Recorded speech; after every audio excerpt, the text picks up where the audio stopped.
Ang kwento ni Tomby. Ang kwentong ito ay hango sa totoong buhay. Mula ito sa isa nating tagapakinig.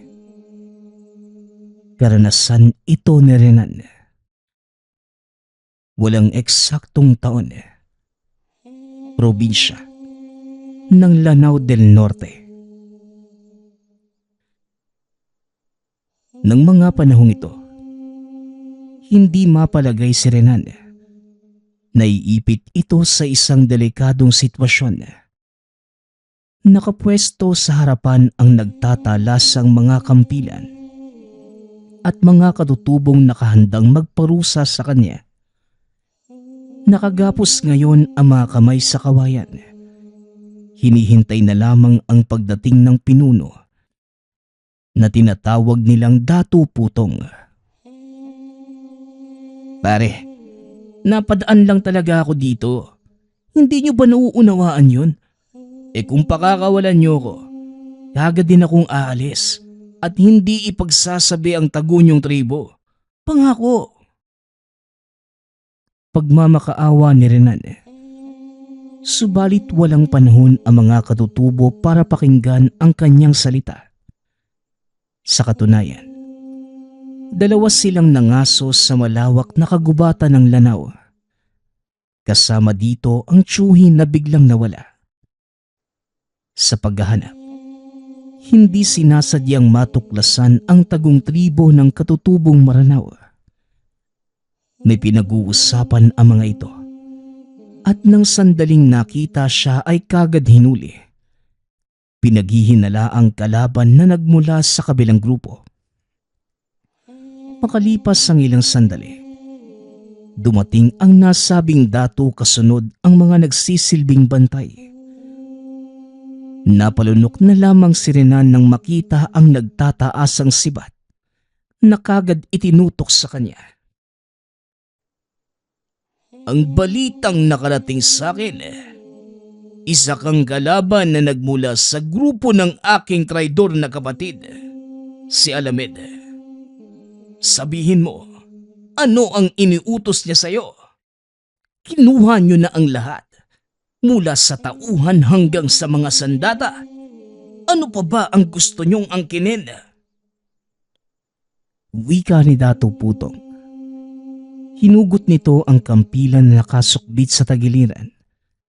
Walang pasabing ipinatong sa balikat ng binata. Napahiyaw si Renan sabay ngiwi nang maramdaman ang pagbao ng patalim habang nagdurugo at patuloy sa paghapde. Nakikiusap po ako. Datu, may hinahanap lang akong tao. Hindi sinasadyang mapadaan dito sa tribo nyo. Kaya pakiusap lang. Pakawalan nyo na ako. Wala akong masamang intensyon sa grupo ninyo. Muling pakiusap ni Renan. Datu Putong, huwag po kayong magpadala sa pagmamakaawa ng taong to. Nakita namin siya. Nakikinig sa usapan habang nagtatago. Kung hindi nang nahuli ni Imam, mabubulgar na yung plano natin sa mga kalaban. Wika ng isa sa mga tauhan. Marami nang nawala sa amin. Hindi lang buhay na mga katribo, pati na ang karapatan namin. Kaya ngayon, hindi ako makakapayag na mawala ang lahat ng aming pinaghirapan. Ikulong ang isang to at pahirapan. Utos ng Datu. Mawalang galang na po, Datu. Bakit ikukulong pa kung pwede naman natin siyang patayin ngayon din? Alam kong marami pa kayong gagawin. Hayaan niyong ipresenta ko ang aking sarili para sa pagpataw ng kamatayan sa taong yan. Aba, sandali lang naman. Anong papatawan ng kamatayan? Hoy, napadaan lang ako sa tribo nyo. Tapos papatayin ka agad? Wala kayong pinagkaiba sa mga naglipa ng hayop dito sa kagubatan. Mga halang yung kaluluwa. Wika ni Renan. Ngunit napadaing ito ng sampalin ng isa pang tauhan. Napatuwid na lamang ng tayo ng tutukan ng patalim sa leeg. Naiintindihan ko ang nais mo, Karim. Pero idadaan natin sa maayos na proseso ang pagpaparusa sa taong ito. Ikulong na muna siya sa ngayon dahil may bagay pa tayong mas kinakailangang unahin kesa sa buhay ng taong yan. Pag-awat ng datu sa binabalak ng tauhang tinawag na Karim, lumayo ito. Ibinaba na rin ng iba ang kanilang mga sandata at dinala sa kulungan si Renan sa utos ni Datu Putong. Napabuntong hininga na lamang si Renan sa sinapit. Nagkayayaan lamang sana sila ng tiyuhin na mangaso upang malibang, subalit sa hindi inaasahang pagkakataon. Narito sa baluarte ng mga katutubo bilang bihag. Pinuntahan niya ang nakitang tribo sa pag-aakalang ang nakatayong katutubo ay ang tiyuhin. Magkahubog at parehong-pareho ng tindig. Yun pala ay tauhan ng datu. Lalagpasan na sana kaso nga lang bigla siyang dinakip. Makalipas ang ilang sandali, tinawag ni Renan ang isa sa mga tauhang bantay. Nauuhaw at naisipang humingi ng tubig. Pare, pahingi naman ako ng tubig oh. Kanina pa tuyo yung lalamunan ko eh. Kahit tubig lang sana. Wika ni Renan. Wala kaming tubig na maibibigay sa katulad mong bihag. Limitado lamang yung inumin at makakain ng tribo. Sapat para sa mga nasasakupan. Tugon ng bantay. Sandali nga, ganito ba kayo kabrutal sa inosenteng kinulong nyo? Kung tutuusin, dapat wala ako rito kasi hindi naman ako kalaban eh. Kagaya ng iniisip nyo. Pakisabi sa datu nyo, palabasin niya ako rito. Wika na Renan. Ngunit hindi siya pinansin ng bantay. Tinalikuran at iniwan. Si Renan sa kabilang banda. Hindi nagustuhan ang nangyayari kaya't nagsisigaw upang makuha ang kanilang atensyon. Ngunit sa puntong to, ang anak ng datu ang lumapit sa kanya. Mga tauhan, sino ba ang isang to? At bakit may nakakulong dito? Tanong ng Lakan. Lakan, huwag niyo pong pagtuunan ng pansin ang isang yan. Nagmula po siya sa pangkat ng ating mga kalaban eh. Hindi nga ako kalaban. At mas lalong hindi ako nagmula sa anumang pangkat. Maniwala kayo, Lakan. Napadaan lang ho talaga ako rito. Hinahanap ko lang yung tiyuhin kong nawawala. Nakita ko yung tribo niyong to. Akala ko ordinaryong kabahayan eh. Hindi pala. Pero wala akong masamang binabalak. Ganyan din yung sinabi nung naunang bihag. Pero isa naman palang traidor. Hindi mo kami madadaan sa anumang pakiusap. Kaya tanggapin mo na lang ang iyong kapalaran. Wala akong kapalarang tatanggapin. Dahil nagkamali lang kayo sa akin. Hindi talaga ako kalaban. Tignan nyo nga oh. Mukha ba akong masamang tao? Tama na ang pagtatalo. Kung hindi ka nagmula sa pangkat ng aming kalaban, sa anong pangkat ka naman nabibilang? Tanong ng Lakan. Napahugot ng hininga si Renan. Naiinis sa pabalik-balik na tanong. Uulitin ko ho, Lakan. Hindi nga ako nabibilang sa anumang pangkat. Ilang beses ko nang sinabi. Paulit-ulit na lang tayo. Pakawalan niyo ako. Kung ayaw niyong maniwala, samahan niyo na lang ako pauwi sa amin para malaman niyo kung nagsasabi ba ako ng totoo o hindi. Wika ni Renan. Nagkatinginan ang bantay at ang Lakan. Mahabang katahimikan muna ang namayani bago sumagot si Lakan.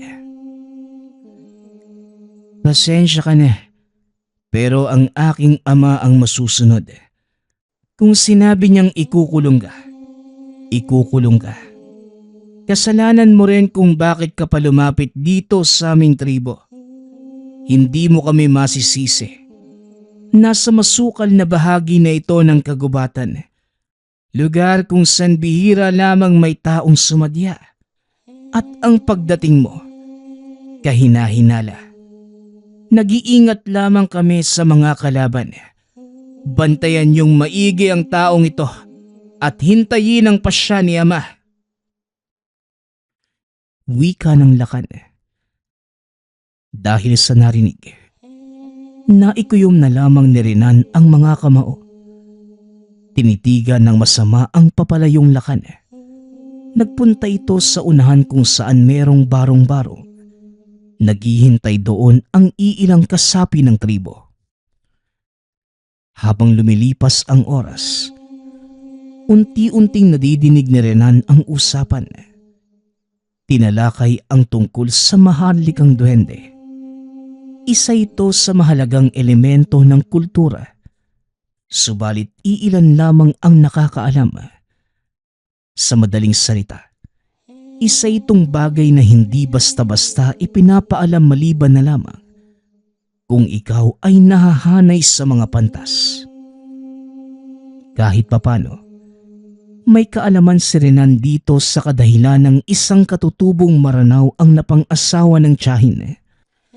Isa itong magiting na mandirigma na inilalaban ng nabibilangang pangkat sa anumang laban. Minsan na nitong naikwento ang tungkol sa maharlikang duwende at ang makapangyarihan nitong hiyas, isang klase ng bato na nagtataglay ng pambihirang lakas. Pinaniniwala ang nagbibigay ng panghabang buhay na pagkabuhay sa taong magtatangan at hindi kailanman matatalo sa anumang digmaan. Marami nang nangahas na hanapin ang duwendeng ito. Subalit walang nakakaalam kung saang lupalop ng kagubatan matatagpuan. Wala tayong ibang pagpipilian kung hindi hanapin ang duwende at kunin ang kanyang hiyas. Nang sa ganon, malalabanan natin ang pangkat ng traidor kong kapatid na si Alamid. Ito na lamang ang natatanging paraan. Pero ang tanong, sino ang handang magbuwis ng buhay para hagilapin sa kaibuturan ng kagubatan ang nasabing elemento? Tanong ni Dato Putong. Natahimik ang lahat. Walang naglalakas loob na magsalita. Napabuntong hininga na lamang ang Dato. Wala pang ni isang nagtagumpay na mahanap ang duwendeng ito. Pero ipinapangako kong gagantimpalaan ng kayamanan ang sino mang magbubuwis ng buhay. Hindi lang lupa at ari-arian, hahayaan ko rin maging malaya sa anuman. Dagdag ng Dato. Ngunit wala pa rin sumasagot. Sa kabilang banda naman, nakaisip ng paraan si Renan para makalaya sa pagiging bihag. Malakas nitong sinabi, Ako, alam ko kung saan matatagpuan ang maharlikang duwende. Kung wala sa pangkat nyo ang nais maghanap, pwede ako. Pero ipangako nyo munang pakakawalan ako sa oras na magtagumpay. Wika ni Renan. Napalingon ang lahat sa kinalalagyan ng binata. Taas noon naman niyang sinalubong ng tingin ang mga ito. Lumapit si Dato Putong at ang anak na si Lakan. Anong alam ng kagaya mo sa bagay na pinag-uusapan namin? Tanong ng Dato. Ang maharlikang duwende na may puting hiyas ang hinahanap nyo. Hiyas na nagbibigay ng pambihirang lakas sa sino mang magtatangan. Maraming taon na ang nakalipas magmula nang madiskubre ng kaninunuan nyo ang tungkol dito. Ginamit na rin ang isang magiting na mandirigma noong minsang pinagtanggol ang nasasakupan. Salaysay ni Renan. Napalunok pa ito sa sinabi. Hindi din niya sigurado ang mga nabanggit. Nadinig lamang ang tungkol dito. Ngunit sa simpleng sagot ay nakumbinsi ang mga katutubo. Kagad siyang pinakawalan, pinakain at binihisan ng bago. Binigyan pa ng sandatang gagamitin para sa paghahanap ng maharlikang duwende. Sa kabila nito, hindi mawala ang kaba ni Renan. Gusto lamang niyang makaalis ngunit mukhang malalagay pa sa alanganin. Ano pala ang iyong pangalan? Huwag kang mag-alala. Dahil sa oras na makabalik ka dala ang hiyas ng maharlikang duwende, gagawaran ka ng naipangakong gantimpala. Kasabay nito ang iyong kalayaan. Wika ni Datu Putong. Kaing na lang po ang itawag niyo sa akin. Asahan niyong babalik akong dala ang hiyas ng duwende. Siguraduhin niyo lang na maibibigay ang sinasabi niyong gantimpala, ha? Tugon ni Renan. Sinadya niyang ibahin ang pangalan upang hindi matunton dahil sa binabalak na pagtaka sa sandaling palalakari na sa kagubatan. Makakaasa ka. Hindi namin ugaling baliin ang nabitawang salita. Huwag mong iwala ang kampilan. Yan ang magsisilbi mong sandata para makalaban sa anumang makakasagupa. Mag-ingat ka dahil maraming ligaw na mababangis na hayop. Aasahan namin ang iyong ligtas na pagbabalik. Ipagdarasal ka namin. Wika ni Lakan. Lumakad ka na, Kaing. Ihahatid ka ng mga tauhan ko hanggang sa unahan. Aasahan namin ang iyong pagbabalik. Gabayang kanawa ng aming kanununuan. Muling wika ng Datu. Napahugot ng hininga si Renan. Dali-dali ng lumakad. Hindi magawang lumingon dahil sa mga bantay na nakasunod. Minabuti namang idiretso ang paglakad para hindi matunugan na wala siyang nalalaman. Makalipas ang ilang metrong paghakbang, iniwanan siya ng mga ito. Naku naman, gusto ko lang makaalis sa lugar na yun, pero parang nalagay pa ako sa alanganin na. Hindi bali na, hahanapin ko na lang yung daan palabas ng kagubatang to. Uuwi na ako sa amin. Bahala kayong maghintay sa pagbalik ko. Naisahan ko rin kayo. Wika ni Renan. Dumiretso ito ng lakad. Naghahanap ng daan. Ngunit ilang sandali pa napansin na nagiging pamilyar na ang mga puno, maging ang mga halaman. Binaliwala niya lamang ito nung una sa pag-aakalang pare-pareho ang mga puno sa paligid. Ngunit nang mag-iwan ng palatandaan, napagtantong paikot-ikot lamang sa lugar. Kinilabutan sa mga sumunod na sandali. Unti-unting nakarinig na mga kakaibang pagtawa ng nilalang.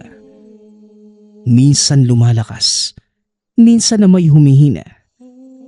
Napahigpit na lamang ang hawak sa kampilan. Alam kong may nakatingin sa akin. Mas mabuti pang magpakita ka na bago ko maisipang gamitin itong sandata laban sa'yo. Wala akong panahon para makipaglaro, kaya lumitaw ka na. Wika ni Renan habang sinusuri ang paligid. Hanggang sa may nakita itong isang anino. Mabilis na nagpapalipat-lipat ng pwesto. Sa sobrang bilis ay hindi na kayang habulin ng tingin. Kasabay ng pagtawa ng tila maliit na nilalang. Dito lamang napagtanto na posibleng ito na ang maharlikang duwende na hinahanap. Napatanda na lamang ng krus si Renan. Teka lang, Ikaw ba yung sinasabi nilang nagtatangan ng puting hiyas? Lubayan mo ko. Hindi ko talaga balak na hanapin ka. Ginawa ko lang naman yun para makalaya sa kanila eh. Hayaan mo na ako. Gusto ko nang umuwi ng bahay. Wika ni Renan. Ngunit hindi siya napakinggan. Patuloy lamang sa paglika ng ingay ang elemento. Takbo naman ang takbo si Renan ngunit bumabalik lamang sa dinaraanan.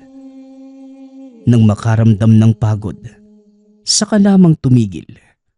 Sumabay din sa paghinto ang ingay. Tama na. Ito na nga ba yung sinasabi ko eh. Gusto ko lang namang makaalis pero nasangkot pa ako sa kababalaghan. Wika ni Renan sa sarili. Habol hininga habang nakikiramdam sa paligid. Patuloy itong naging alisto. Dali-daling tumayo at tinutok ang hawak na patalim sa hubog ng taong lumitaw sa unahan. Sa tindig nito, mukha itong isang batang lalaki. May dalang itak at nakasumbrero. Hindi lang mamukaan dahil nasa madilim na bahagi. Napaatras ang binata sa gulat. Nang rumehistro sa balikat nito ang figura ng isang duwende. Ilang sandali pa ay merong nagsalita. Kumusta ka, Renan? Narinig ko yung hinaing mo kanina eh. Hindi mo balak hanapin yung maharlikang duwende. Ang gusto mo lang, baka wala sa pagkakabihag ng pangkat ni Putong. Pero sa tingin mo ba magagawa mong takasan ang iyong kapalaran? Ilang dekada na yung hinihintay ko, makita ka lang. Nagulat ang binata. Sinasabi nitong ilang dekada. Ngunit kung titignan, isang batang paslit lamang ang nasa harapan. Hindi din niya matukoy kung paano nito nalaman ang pangalan. Huwag kang mabibigla sa mga sinasabi ko ha. Lahat ito ay pawang katotohanan. Hindi mo alam yung kapalaran mo pero sa puntong ito, malalaman mo na kung anong mahalagang papel. Nagagampanan mo. Hindi ka lang isinilang sa mundong ito para maging ordinaryong tao. Ikaw, likas kang mandirigma. Tanggapin mo man o hindi, wala kang takas. Pagpapatuloy ng bata. Sandali nga. Ano bang pinagsasasabi mo? Wala akong gampani na ganyan. Pinagloloko mo pa ako eh. Teka nga. Bakit mo ba ako kinakausap? Hindi kita kilala. At kung pwede ba, ilabas muna ako sa ilusyong to. Hindi na nakakatuwa eh. Wika ni Renan. Tumawa lamang ang bata sa sinabi. Pagkatapos ay dahan-dahang lumapit. Mas lalong natakot si Renan nang makitang wala itong muka. Puti lamang ang kabuuan. Maliban sa damit at makulay na sombrero. Ganon din ang duwende. Malabo din sa kanya ang itsura. Ang tanging may kulay ay ang magarang puting kasuotan. Maging ang puting hiyas na hawak nito. Multo! Mga multo kayo! Wika ni Renan. Dali-dali itong tumakbo ngunit gaano pa man kalayo ang binagtas. Bumalik lamang din sa harapan ng mga ito. Tawang-tawa ang bata. Samantalang natatarantang binaligtad ni Renan ang damit. Ngunit wala pa ring nangyari. Ang sabi ko naman sa'yo eh, tanggapin mo man o hindi, wala kang takas. Itigil mo na rin yung takot dahil nandito kami para gabayan ka sa nalalapit mong laban. Hindi lang pangkat ng katutubo ang makakapalitan ng lakas, kung hindi maging yung mga aswang. Katulad mo, hinahanap din nila yung kaibigan kong duwende. Pero walang ni isang magtatagumpay dahil sa iyo lamang nakatakda ang aming pagpapakita. Wika ng bata. Hindi nakinig si Renan. patuloy sa paghahanap ng daan palabas. Ngunit naubos na lamang ang lakas ay wala siyang natagpuan. Sa tingin niya, mas lalong dumami ang puno't halaman na dumagdag sa pagpapahirap para makalis. Tama na nga yan, Renan. Ang mabuti pa, sumama ka sa amin para mapag-usapan ang dapat pag-usapan. Sumunod ka na lang. Wika ng bata. Magsasalita pa sana si Renan, ngunit hindi na nagawa ng mabago ang paligid. Sa isang kurap lang ay tumambad ang isang kubo. Dumiretso sa loob ang bata samantalang naglaho bigla ang duwende.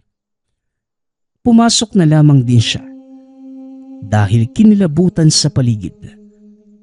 Madilim na para bang may mga matang nakamasid. Nagulat pa nang makaharap ang bata.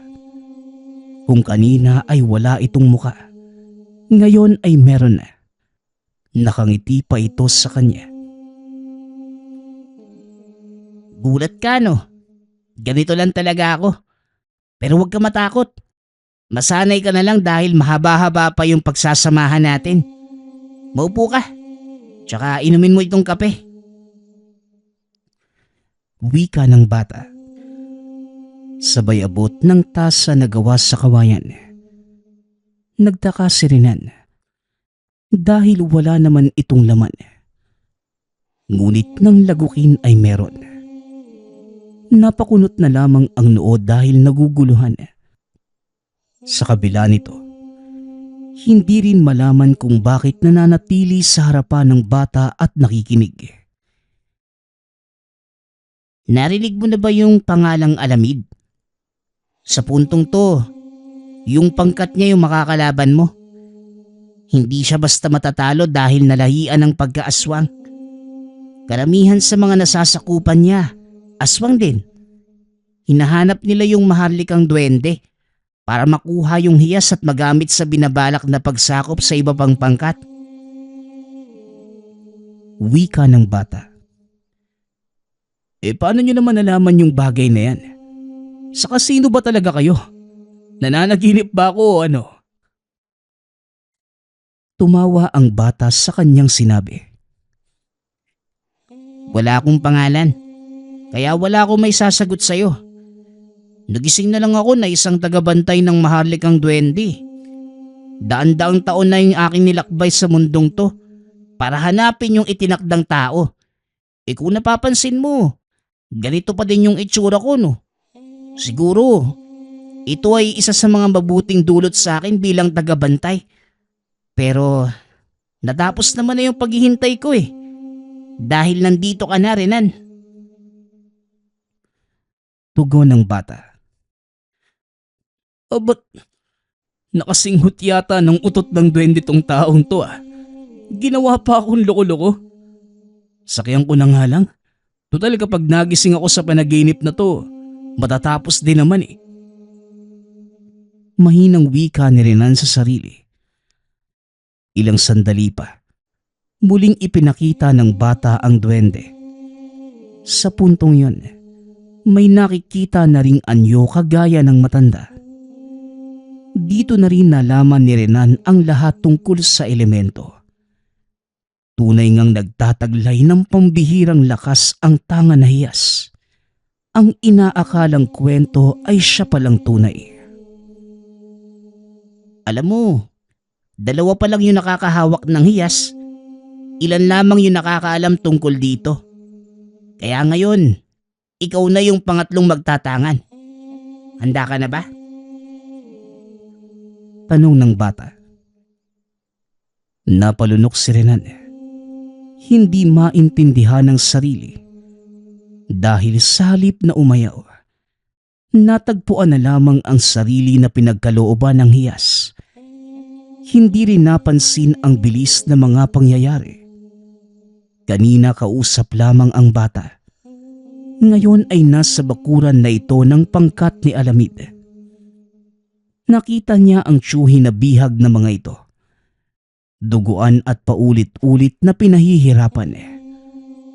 Marami pa ang nakakulong. Mga inosenteng tao na hindi sinasadyang maligaw ng landas sa kagubatan.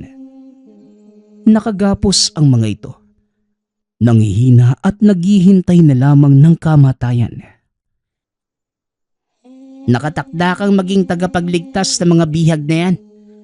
Lusubin mo na kung handa kang makipagpalitan ng lakas sa mga katutubo. Ingat-ingat lang ha, dahil marami sa kanila ang may lahi. Lalo na yung nangungunang dato. Sige na, iiwan na kita, Renan. Wika ng bata. Teka lang, bakit mo naman ako Hindi natapos ang gustong sabihin ng paglingon ay wala na ang bata. Wala na ring takas ng makita ng mga katutubo. Kaagad siyang pinalibutan. Tinutukan ng mga sandata. At sino ang lapastangang nangahas na pasukin ang aking teritoryo? Tanong ng pinuno ng pangkat. Si Datu Alamid. Nakilala ni Renan dahil itinuro ito ng bata kanina. At isa pa, naiiba ang kasuotan nito kumpara sa lahat. Ikinagagal akong makita ka, Datu. Pero hindi ako natutuwa sa ginagawa mo. Pakawalan mo ang lahat ng bihag ngayon din. Kung ayaw mong pulbusin ko kayong lahat. Matapang na wika ni Renan. Hindi maintindihan ng sarili. Wala itong maramdamang takot. Bagkus purong lakas ang nananalaytay sa buong katawan. Mapangas ka. Sa bangkat ba ng magaling kong kapatid ka nagmula? Malakas na pala ang loob niyang kalabanin ako. Akala ko hanggang ngayon bahag pa rin ang buntot niya. Pero sigurado ka ba na magagawa mo kaming pulbusin? O baka naman idadagdag ka namin sa putahing ihahanda sa hapunan? Tanong ng Datu na sinunda ng malakas na pagtawa. Nakitawa na rin ang iba at sa puntong yun, nakilala ni Renan kung sino ang mga aswang. Nanunuot sa kanyang pangamoy ang samyo ng mga ito. Matapang ka lang naman dahil nalahian ka ng pagkaaswang. Nagawa mong traidorin yung kapatid mong si Datu Putong. Dahil pinili mong pamunuan ang pangkat ng mga ordinaryong aswang. Sa ganito, iniisip mong nakatataas ka, no? Pero wag kang pakampante dahil hindi lilipas ang gabing to na hindi kayo mamamatay. Wika ni Renan, sabay hugot ng kampilan. Nagsihanda na rin ang mga tauhan ng Datu. Huwag ka ring magpakampante dahil hindi lang kami ordinaryong mga aswang. Marami na kaming napatay at wala ni isang nakalaban. Para sa kalaman mo, isang pagkakamali na hamunin ako. Tugisin niyo ang isang yan at ihain mamayang hapunan. Utos ni Datu Alamid. Sa kanyang hudyat, nagsikilos ang nasasakupang tauhan. Normal na labanan lamang ang naganap. Palitan ng lakas gamit ang mga sandata at kamao. Ngunit nang makitang wala silang laban kay Renan, nagpalit ng anyo ang mga ito. Ilang sandali pa ang lumipas. Aswang na silang humarap. Sa kabilang banda naman, hindi pa rin natakot si Renan.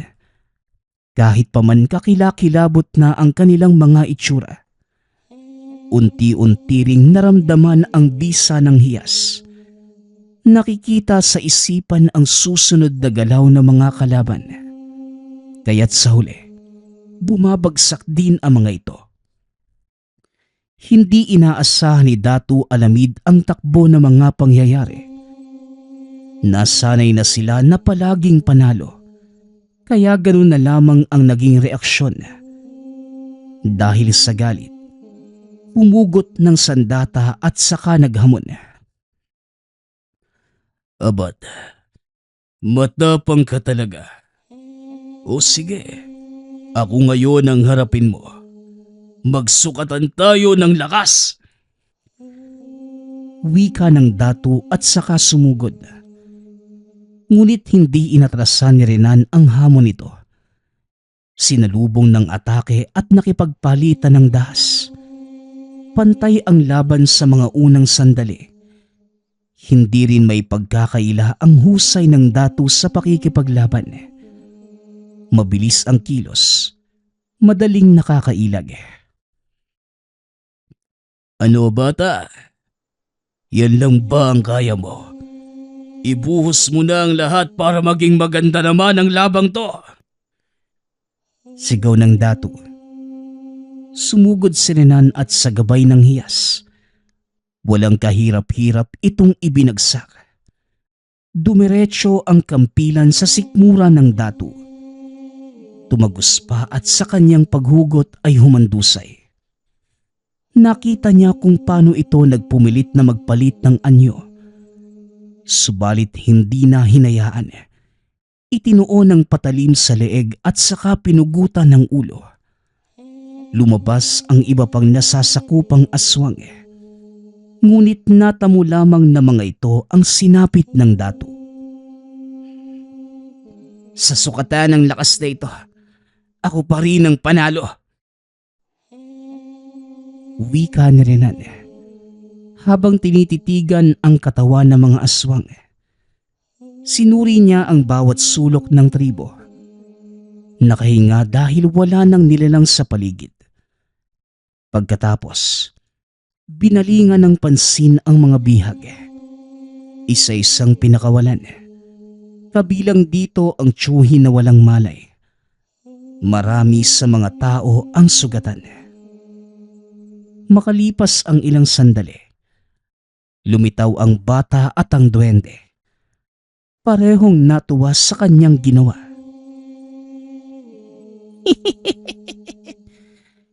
Hindi nagkamali yung tadhana sa pagpili sa iyo, Renan. Tignan mo, walang kahirap-hirap na napabagsak yung pangkat ni Datu Alamid. Grupo ng mga aswang na nasa likod ng pagkawala ng mga tao na papagawi sa kagubatan. Sila din yung nilalang na sumasadya sa ibang lugar para makapangbiktima. Mula sa puntong to, wala nang aswang nagagambala at magiging payapa na yung gubat. Wika ng bata. Bumalik sa wisyo ang pag-iisip ni Renan. Nagulat sa nakitang nakahandusay na mga katawan. Hindi makapaniwala nang sabihin ng bata na siya ang may gawa nun. Dali-dali niyang hinubad ang hiyas. Ngunit hindi na matatanggal. Gawa lang naman sana sa manipis na sinulid ang tali. Alam mo, Renan, gustong-gusto ka ng hiyas na yan. Kagaya ng sinabi ko, ilang ulit na, hindi mo man tanggapin wala ka pa ring takas. Yan ang kapalaran mo. Ang magtangan ng hiyas at mamuhay bilang isang mamumuksa ng aswang. Marami pa yung kakalabanin mong lahi. Kaya ingatan mo yung maigi. Hanggang dito na lang din kami. Magkita na lamang tayo sa susunod na buhay. Paalam. Wika ng bata. Saka naglaho kasama ang duwende. Hindi malinaw sa kanya ang lahat. Marami pang katanungan. Ngunit sinarili na lamang dahil wala nang makakasagot. Kinarga niya ang tiyuhin at saka binaybay ang daan pa uwi. Hindi din niya maunawaan kung paano natunton ang daan pabalik ng tahanan. Basta paglabas ng kagubatan, bumungad kagad ang kanilang bahay. Dahil sa nangyari, gustong puntahan ni Renan ang tribo ni Datu Putong. Wala namang balak na ibigay ang hiyas. Gusto lamang makahanap ng kasagutan sa mga tanong ngunit pinigilan siya ng tiyuhin. Hindi ko alam kung ano ang eksaktong nangyari. Pero dahil sa iyo ipinagkaloob ang hiyas na yan, wala nang rason para bumalik sa tribong sinasabi mo. Sa iyo ang tanga na yan. Ikaw at ikaw lang ang magtatangan yan. At isa pa, kung pupunta ka roon, malamang sa malamang, bibihaging ka ulit ng mga yon. Nakalaya ka na sa kanila. Hayaan mo na ang hiyas. Ibang tungkulin na ang kinakailangan mong gampanan, Renan. Wika ng tiyuhin. Alam din ito ang tungkol sa hiyas at sa maharlikang duwende. Dahil katulad niya, napakinggan din ito ang kwento ng asawa ng tiyahin na isang katutubo. Maging ito man ay hindi lubos maisip na totoo ang nadinig. Kagaya ni Renan na inakala na isa lamang itong kwento-kwento. Napahugot na lamang ng hininga si Renan. Tinanggap ang kapalaran. Ngunit naguguluhan pa rin. Sa pagdaan ng panahon, unti-unting nauunawaan nang mapadalas ang pagsabak sa labanan kontra mga aswang. Naglipa na ang mga ito sa buong dako at walang tigil sa pambibiktima. Dito lamang niya nasabi sa sarili na talagang nakalaan ang kanyang buhay upang magligtas ng sangkatauhan sa pamamagitan ng hiyas. Patuloy ito sa pakikipaglaban hanggang sa naging matunog ang pangalan bilang magiting na mamumuksa. Ang susunod nating kwento ay mula sa isa nating tagapakinig.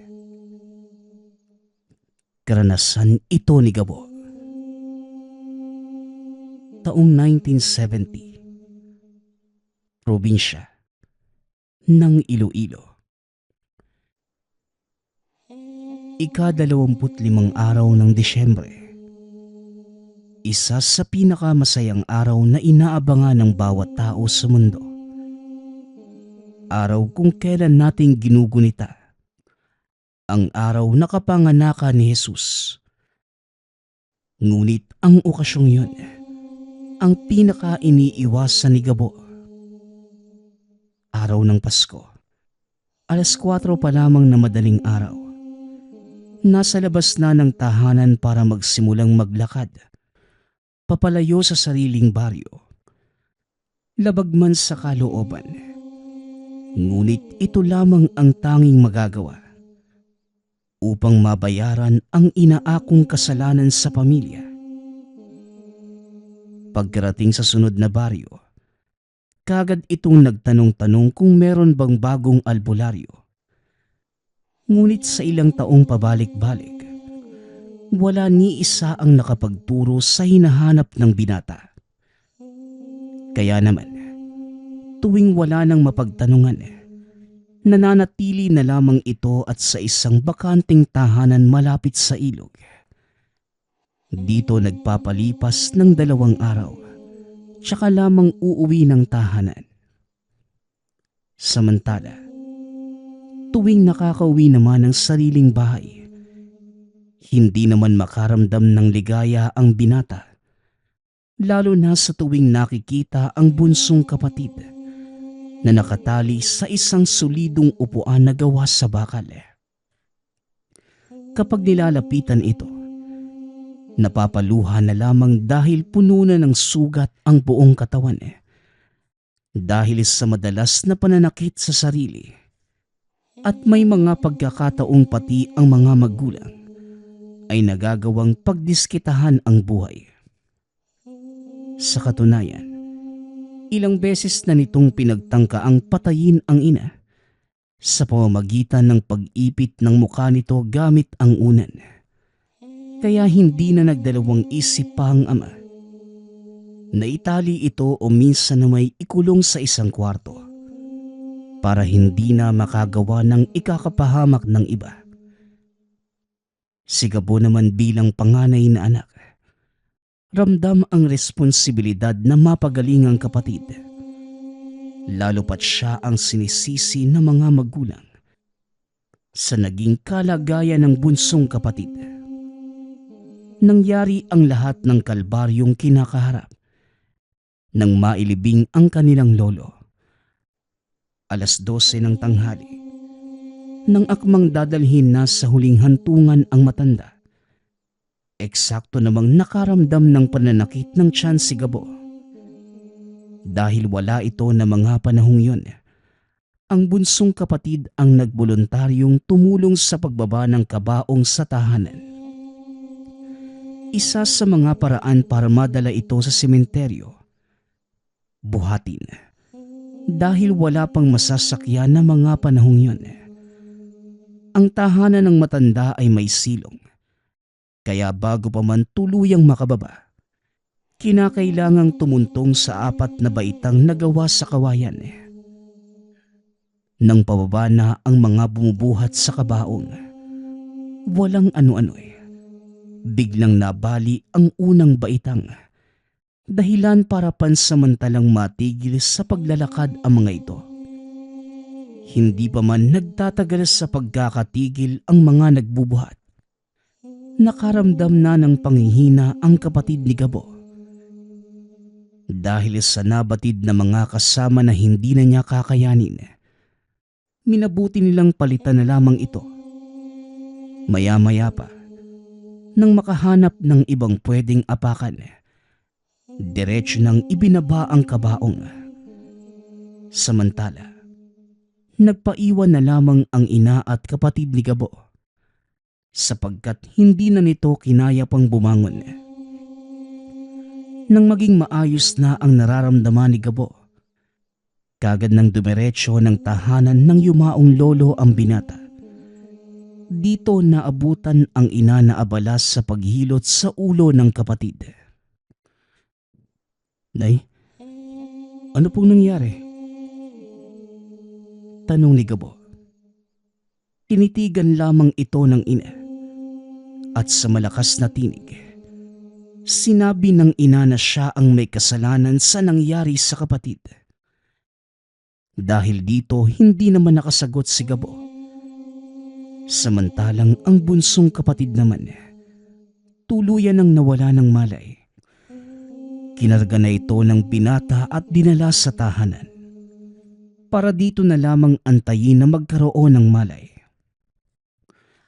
Magtatakip silim na nang muling makabalik ito sa sarili. Halos hindi na makalapit ang ina, dahil kakaiba na ang kinikilos pati ang boses ng anak. Naitulak din ito ng napakalakas si Gabo, kaya dito na nagsalita ang ama na maaaring may ibang kaluluwa na sumapi sa katawan ng kapatid. Dahil sa sobrang taranta, dali-daling pumunta si Gabo sa isang albularyo malapit sa tahanan. Kagad namang sumama ang manggagamot, ngunit hindi pa man tuluyang nakakalapit sa tahanan. Ay, nako! Nabiktima ng malugna ng anak nyo. Nangyari ito nang magkaroon ng pag-antala sa pagbaba ng kabaong ng yumao. Sa pansamantalang pagtigil sa pagbuhat ng bangkay, nagkakaroon ng pagkakataon ng kaluluwa na sumapi sa isa sa mag-anak nito. Sa lagay ng anak nyo, ang kaluluwang sumapi ay siguradong may galit. Napaka-agresibo. Sa ngayong kinakailangang maikulong nyo muna ang katawan. Kahit anong gawin nating pakiusap, hindi na muli pa itong makikinig. Ang espiritu na ang may hawak sa pag-iisip ng batang ito. Pasensya na kayo. At hindi ako ang makapagbibigay solusyon sa problema nyo. At hindi din sakop ng kakayanan ko na makagamot ng mga ganitong bagay. Pagpapaliwanag ng matanda. Dahil sa pagpapaliwanag na yun, doon lamang naintindihan ng pamilya ang buong pangyayari. Naging napakahirap ng sitwasyon dahil bunsong kapatid na lamang ang pinagkakaabalahan ng pamilya. Dagdag pahirap pa kay Gabo Dahil sa tuwing napapagod ang ina, wala na itong sinasabi kundi kasalanan niya ang pagkawala ng kapatid. Ito ang buong pangyayari kung bakit pasa ni Gabo ang lahat ng sisi. At ang mas ikinalulungkot pa ng binata, nangyari ang lahat sa mismong araw ng Pasko. Lumipas pa ang ilang buwan. May nakapagturo kay Gabo sa isang dalubhasang albularyo. Kagad nitong pinuntahan ang tahanan ng nasabing manggagamot. Hindi naman siya nabigo dahil pumayag itong sumama sa tahanan para matignan ang kalagayan ng kapatid. Nang makarating sila sa tahanan, kagad namang sinagawa ng albularyo ang ritual. Dito ipinagitna ang kapatid sa nakapabilog na kandila. Habang nasa labas ang manggagamot, nagbabanggit ito ng mga usal. May kung anong langis di na ipinainom sa kapatid. Dahilan para mawalan ito ng lakas. Sa buong pagsasagawa ng ritual, nanatiling malayo ang buong pamilya sa pasyente at manggagamot. Bilang pagprotekta na rin kung sakali mang biglang umatake ang espiritong nasa katawan ng kapatid. Kaya naman sa ilang oras na pagsasagawa ng gamutan, hindi lubos na nakita ni Gabo ang lahat ng ginawa ng manggagamot. Nang matapos, nanatiling tahimik ang bunsong kapatid. Ngunit hindi na ito gaanong makagalaw. Kahit papano, nagawa na ring makakilala dahil tumatango ito tuwing sinasambit ni Gabo ang pangalan. Ngunit hindi pa rin pinapalapit ang buong pamilya dahil kinakailangan pa munang obserbahan ng ilang sandali. Hindi kalaunan, tuluyan nang nakabalik sa dating wisyo ang kapatid ni Gabo. Samantala, bago naman tuluyang umalis ang manggagamot, may halamang gamot itong iniwanan para ipainom sa pasyente sa loob ng 2 linggo. Magmula ng araw na yon, nakabalik na sa dati ang buong pamilya. Hindi na din palaging galit kay Gabo ang ina. Habang ang kapatid naman, unti-unti nang nakabalik sa dating galaw at pag-uugali. Bago pa man maukupa ng espiritu, nakahinga na ng maluwag si Gabo dahil nakamta na rin ang matagal nang hinahangad na pagpapatawad ng magulang. Ngunit sa mundong ibabaw, mapaglaro talaga ang tadhana. Isang araw, kakauwi pa lamang galing sa trabaho ni Gabo, bigla na lamang sumalubong ang ina at sinabing, wala na ang bunsong kapatid. Dala ng pagkabigla, hindi naman kagad ito naniwala hanggang sa mismong nakita ang walang buhay na katawan ng sariling kapatid. Nanlalamig na ang buong bahagi ng katawan. Ang hindi makalimutan ni Gabo nang makita na halos nagsilabasan lahat ng ugat sa ulo nito. Nang tanungin naman ang ina kung anong nangyari, wala ring maibigay na konkretong rason. Natagpuan na lamang ito na wala ng buhay sa loob ng kwarto. Ni isa sa kapamilya, walang nakakaalam sa ikinamatay ng bunsong kapatid. Sa araw ng burol nito, may nakapagsabi kay Gabo na ang matandang nanggamot sa kapatid ay hindi pala isang albularyo, bagkus isang satanista. Halos ilang araw ding pinag-isipan ito ng binata at sa katunayan, nagawa pang balikan ang tahanan ng nasabing manggagamot. Ngunit wala nang naabutan pa sa lugar. Samantalang hindi na ikuwento pa ni Gabo sa mga magulang ang usaping yun sa takot na baka muling mag-iba ang pakikitungo ng mga ito sa kanya. Magmula nang tuluyang mawala ang kapatid, kahit papano'y nakakangiti pa naman si Gabo. Ngunit hindi maikakaila ang lungkot na nararamdaman dahil hindi man lamang tumagal ang buhay ng kapatid.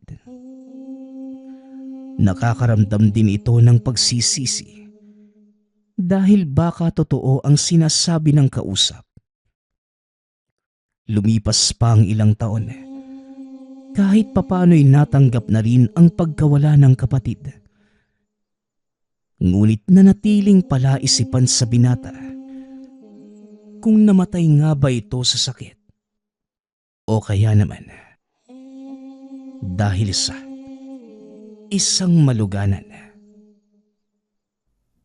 Nagpapasalamat nga pala ako sa lahat ng sumusuporta sa ating channel. Nawa ay patuloy niyong suportahan at pakinggan ang ating mga kwento. Hanggang sa muling pakikinig. Paalam.